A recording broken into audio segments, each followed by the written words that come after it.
So there's a synod coming in October, and Pope Francis has stacked the deck.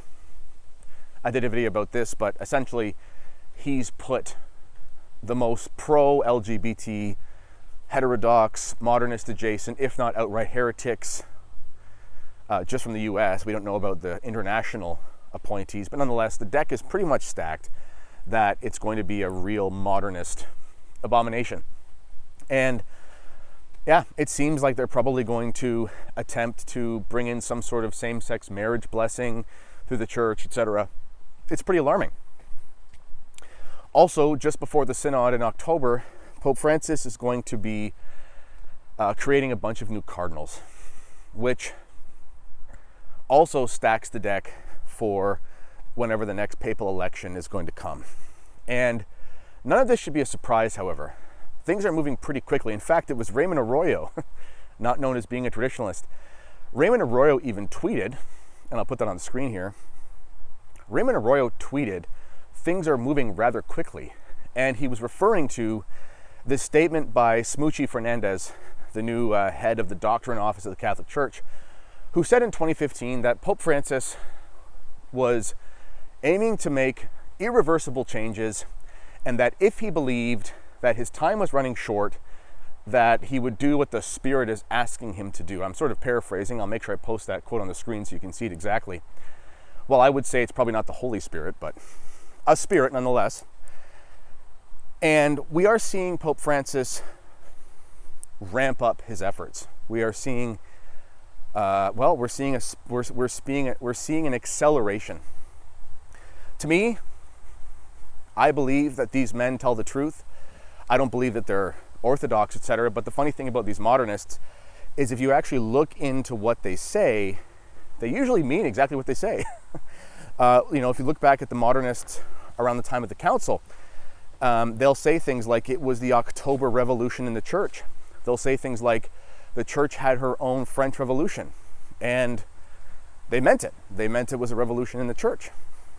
So if you look at these statements from Smoochie Fernandez, he's saying that, well, if you see the Pope speeding up and progressively getting faster and faster with the things that he's doing to make these irreversible changes, then Pope Francis senses that his time is up.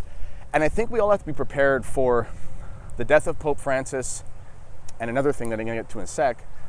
But I think we have to be prepared for the impending death of Pope Francis. I'm not wishing his death. He's going to die at some point, and I hope he dies in a state of grace. But you have to understand, Pope Francis is in his mid-80s. I think he's 86 years old. He's not in good health. Pope Francis is not like Pope Benedict. Pope Benedict was a very slender, almost sort of very temperate, almost monastic person, whereas Pope Francis is he's more outgoing, he's more, I don't know, maybe gregarious is the right term, I'm not sure, not Gregorian, but he likes to be social. He really enjoys traveling. He comes from an Italian background where he really enjoys food and drink, and he's had multiple operations. I think he deals with diabetes. I think he's either missing a kidney or a piece of a kidney or something like that. They're doing as much as they can to keep him alive at the best hospital in Italy, one of the best in Europe, considering they care for the Pope. But his clock is going to run out sooner rather than later. He's probably got some sort of cancer brewing right now. They probably just aren't telling us that. That's why he's continually sick. So Pope Francis, in addition to all these changes he's made, he's also going to be stacking the deck for the next papal election. And he's going to be appointing, I think it's 21 new cardinals who, and this is going to be just before the synod, and these are probably going to be made in his image. They're going to be Francis types, which means they're going to be qualitatively no different than Smoochie Fernandez, Cardinal Cupich, and so on and so forth.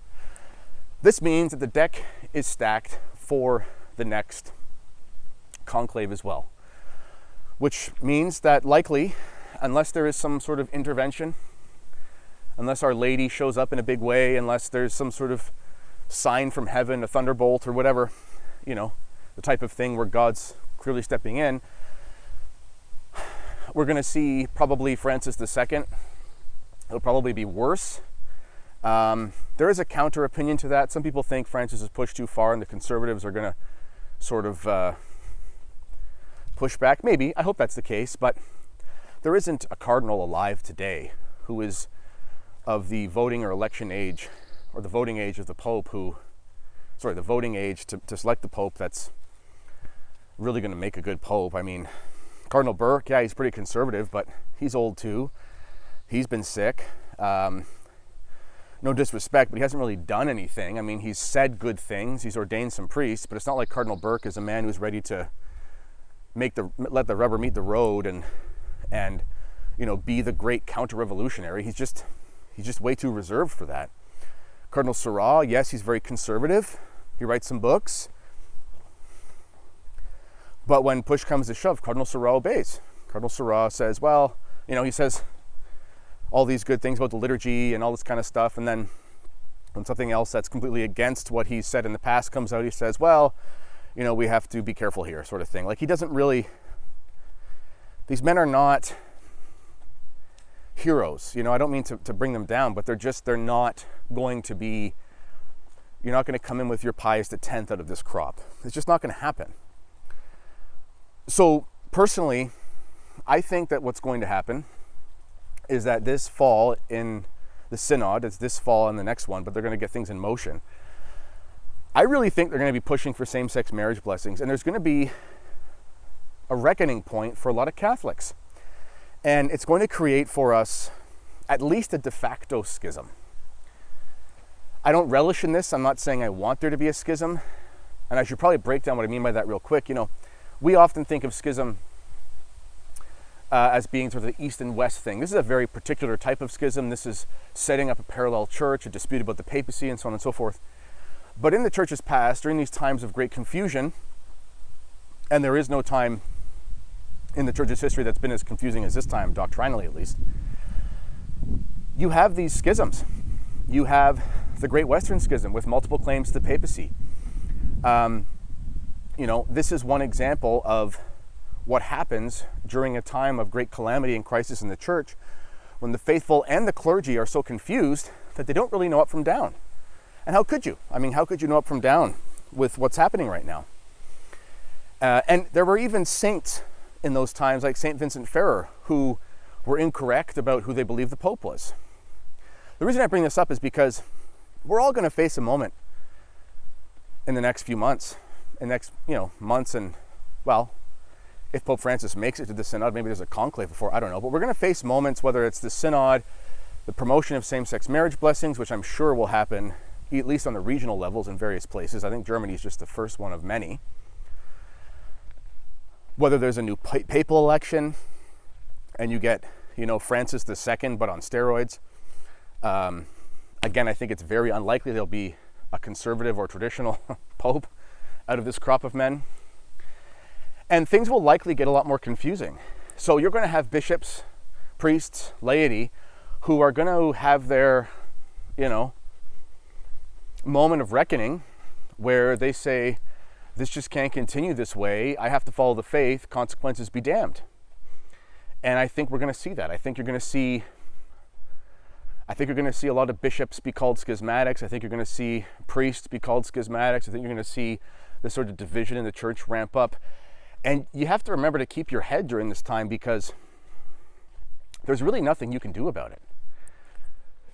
Again, this is why I think Archbishop Lefebvre was so providentially guided by God for this moment in time, because not only was he a bishop, but he also had an order. He also had a structure. You think about a bishop like Bishop Strickland. Let's just say Bishop Strickland is canceled. Well, Strickland doesn't have anyone. He doesn't have an order. He doesn't have priests. He doesn't have a structure.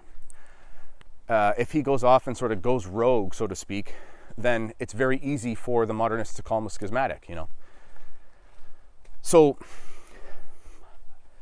I guess this is just sort of my ramblings here, but I think we're headed for a pretty stark moment with these new cardinals being elected, unless Pope Francis doesn't make it till then. I think with the synod coming, it's very symbolic, and I think with the fact that Pope Francis is accelerating, which is a hat tip towards the fact that he's probably thinking his time is up. I think we're going to be headed for a reckoning. So the only thing you can do right now is pray and fast for the church and save your soul and pray for a miracle.